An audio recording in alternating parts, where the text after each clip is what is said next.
Hey everyone, Jason here with BuyFi.ca, group created by investors for investors. I wanted to talk today about a very common misconception that new real estate investors have about investing in real estate. And that is that the profits generated by investing in real estate comes from the appreciation of the properties that they buy. It's easy to see why people think that. That's very common to see a property increase fairly substantially in value. And a lot of returns have been generated from the appreciation. But if you talk to most savvy investors, that's not their primary objective when they're looking at investment properties.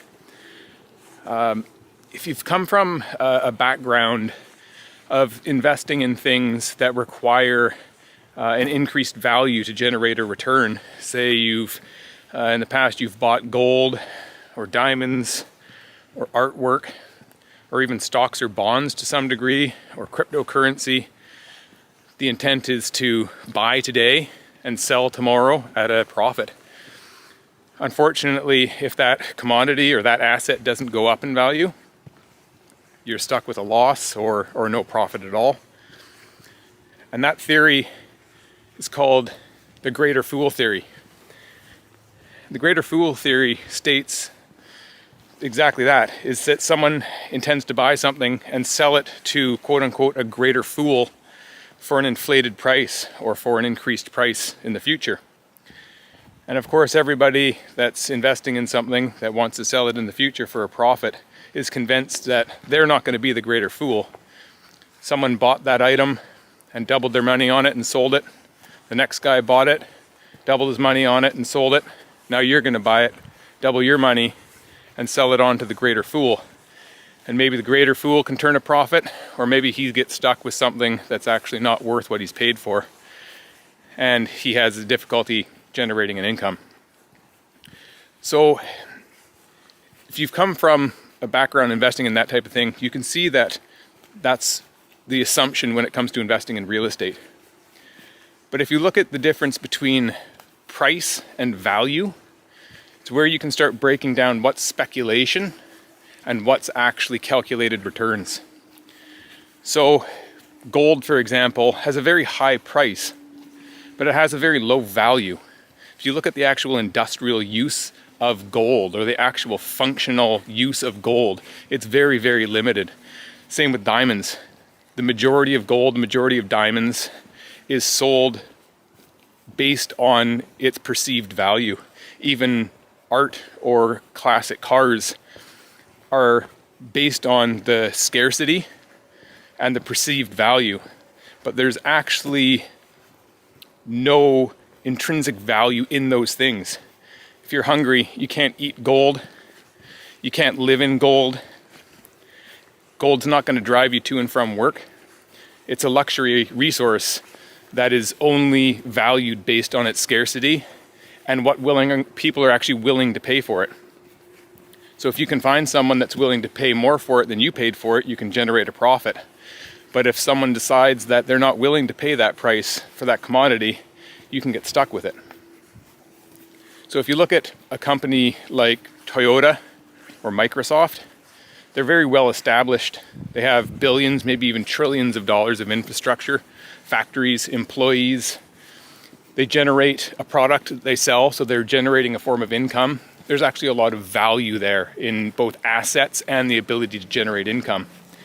Whereas if you look more towards a newer company that's maybe less stable, the value might be more based on speculation of growth of that company. Say, for example, Tesla.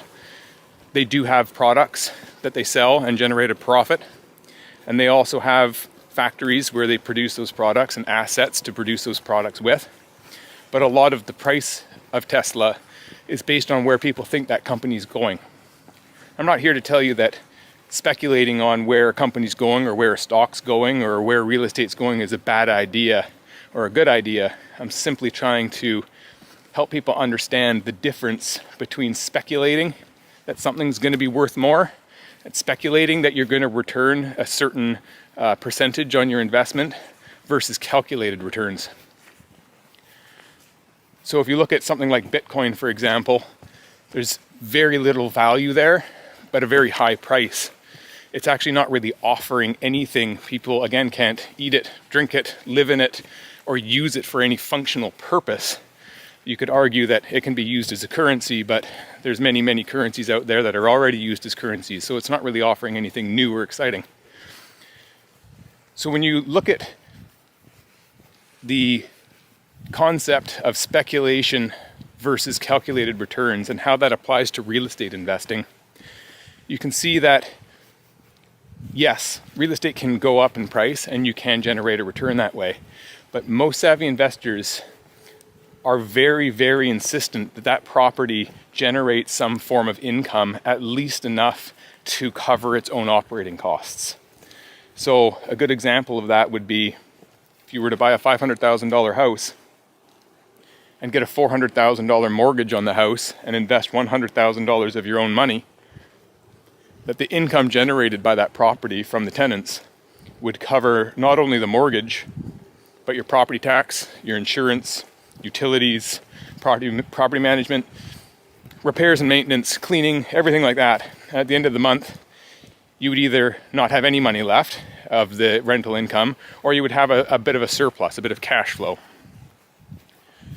Once all of those costs are covered, you can now hold that property indefinitely. You're not reliant on that property appreciating to actually generate a return. An example of that would be that exact house for $500,000 that you invested $100,000 of your own capital into, and 25 years later, you've paid off that $400,000 mortgage using the rental income to do so.